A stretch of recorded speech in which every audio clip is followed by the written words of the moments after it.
This is the year. Springfield Isotopes. This year we're going to take the pennant. Go Topes! You put your hands together for this.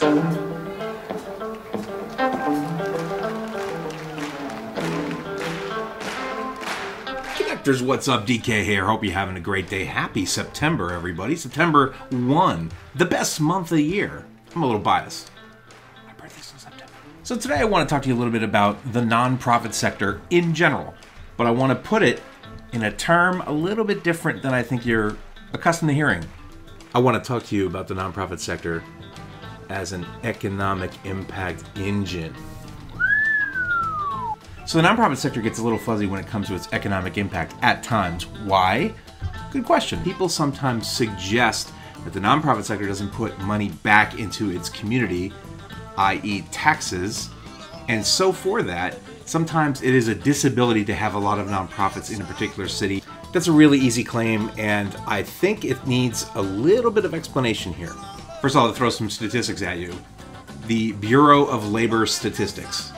11.4 million people in America work for a nonprofit organization. That's 10% of the private employment in America. That is a big number. That is an influential number. Admit it, that's more people than you thought. Now, to be fair, this covers the entire landscape of the nonprofit sector. So we're talking churches and universities and arts and education everywhere. But seriously, 10% private employment is in the nonprofit sector? That is a big number. 3, third largest sector in America, retail, manufacturing, us. And you know what? It's going to be number 2 pretty soon because manufacturing, more importantly, let's talk about moolah. So the World Bank, it did a study and in talking GDP data, okay, if the nonprofit sector were its own country, it'd be the 16th largest economy in the world. 16th largest economy in the world. That's a lot of moolah. And locally, here in America, we're about 5% of the nation's GDP. That's $878 billion to the economy. That's billion with a B. We're generating all these jobs, generating all this money. It's moving in the economy, moving in the economy. So what do we get for it? Well, some people say we get too much because we don't pay property tax, for example. Communities, especially local communities, are pushing really hard, pushing back against this sector and saying, wait a minute, you guys, if there's a fire, if you need police, if you need EMS services, your streets paved, everything that happens with infrastructure for a city, you're not contributing. So, thus was the rise of the pilot. Payment in lieu of taxes. Pilots are a nice way to say, hey, nonprofit, why don't you give us a little bit scratch?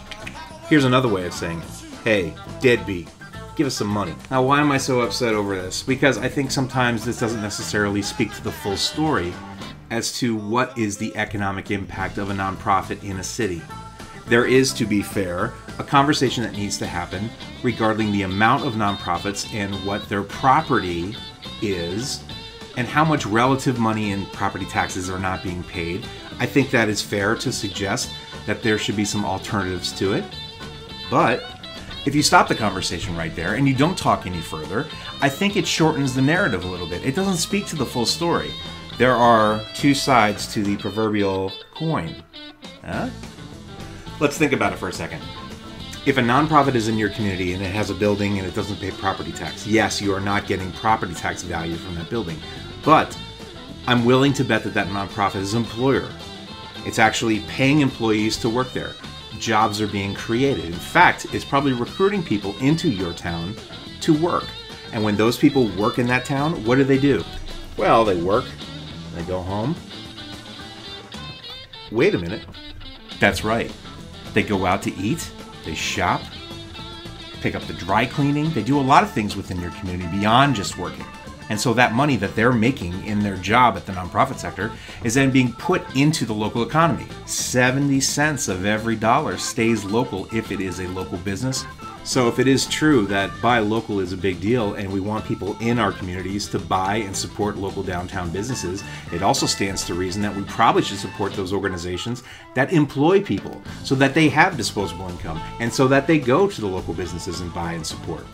It is sort of a cycle, but it's a cycle you got to consider. But let's step back 1 second here and put some perspective on everything. Most municipalities, in fact, almost every municipality, does deals with the for-profit sector to attract companies to stick around, to abate taxes, to reduce taxes. The reason that they do all this is because they try to attract a business. And the municipalities then turn around, as they do when they market themselves, and they say, look, we have these great organizations here. The best and the brightest are being recruited by this business and coming to our town. It's a pretty good deal. The business gets a good location, gets good support from their municipality, and the municipality gets to promote the fact that that company is in their town and all the jobs that are created for it. And usually that's a good thing. But you suggest for 1 second that a nonprofit is in town, and all of a sudden the balance of the scale goes out of whack, and the payment in lieu of taxes, or pilot, becomes a matter of huge significance. Don't get me wrong, I don't think that companies just willy-nilly, if you have 1 million nonprofits in your town and you're not making any profit on those. There is a struggle with this, and I understand that there's a public policy question for that. I am not disputing that this needs to be talked about. But when you talk about it so quickly in terms of it being bad, nonprofits in your town equals bad because of the property tax and no taxes being spent, that is not really telling the story in its full. We'd be better off to make sure that we talk the economic impact for that. And so that requires us, those people in the sector, to speak this language. It is not up to the politicians, and it's not up to the for-profit sector to say, wait a second, I think they do more than just this. We have to speak this. We have to speak the words of that. And when I say we, I mean the 11.4 million people who work in the nonprofit sector. This doesn't have to be an advocate-only position. This doesn't have to be from state associations. This doesn't have to be just from a particular group of the nonprofit sector. All non-profiteers should be speaking this good word. Look, we're a kick-ass organization. Look, we're a kick-ass sector. We do a lot of amazing things in the nonprofit sector, and we should be able to be proudly talking about this, including these conversations with public policy officials. Look, I know perspective of a nonprofiteer is that you sometimes struggle with these public policy questions. You sort of say to yourself, hang on, DK, whoa. We could be in some real serious trouble with our donors, our supporters, and with the city at large if we start to go to war with them about this kind of stuff. Nobody's asking you to fight. Nobody is asking you to fight. What I'm asking is simply to give it the perspective that it needs. This is part of our conversation that we have to bring up, that we have to remind everybody about. Let me give you an example. I'm here in the fighting state of Pennsylvania, and 16% of the private employment in the state of Pennsylvania is nonprofit. Now think about that in terms of the bigger picture this year with an election. 16%. Just hear me out a second, but what if the entire nonprofit sector said to a candidate, hey, what would you do to work with the nonprofit sector?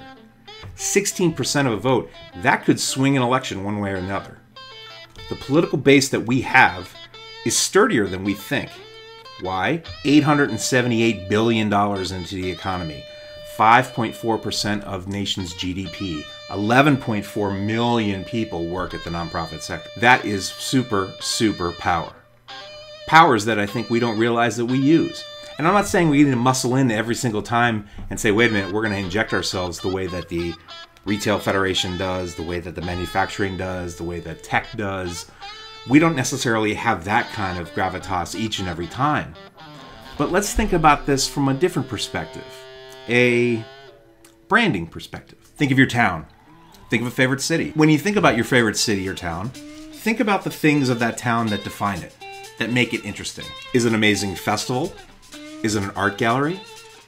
How about a university or college? What about an amazing trail? What about a bike path? What about a skate park?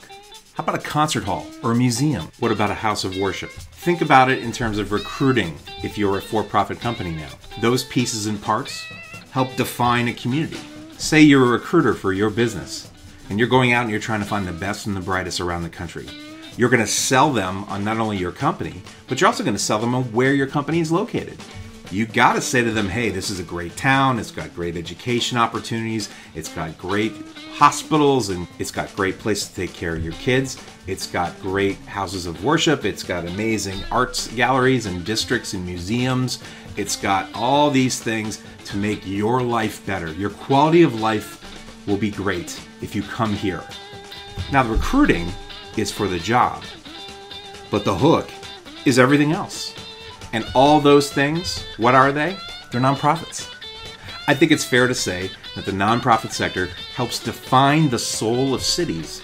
And yet, when we talk back to our elected officials, we talk back to public officials and public policy questions, we don't necessarily position ourselves that way.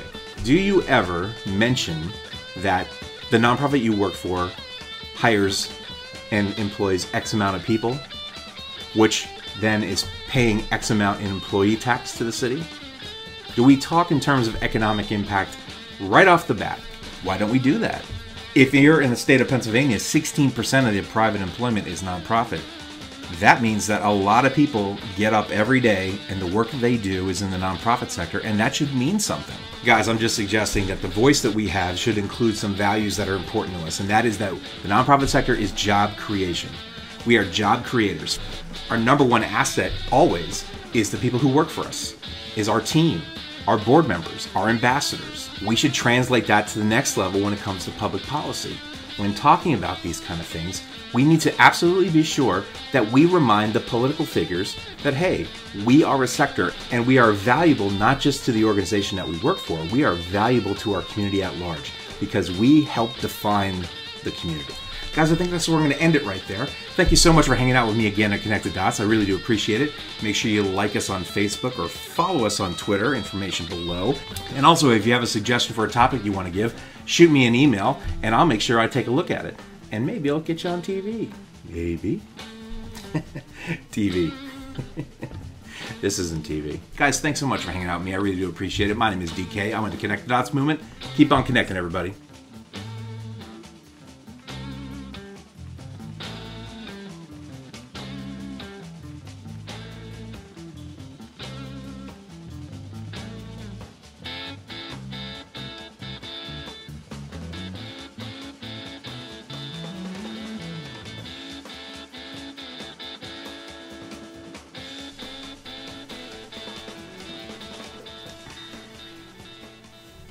Cheers.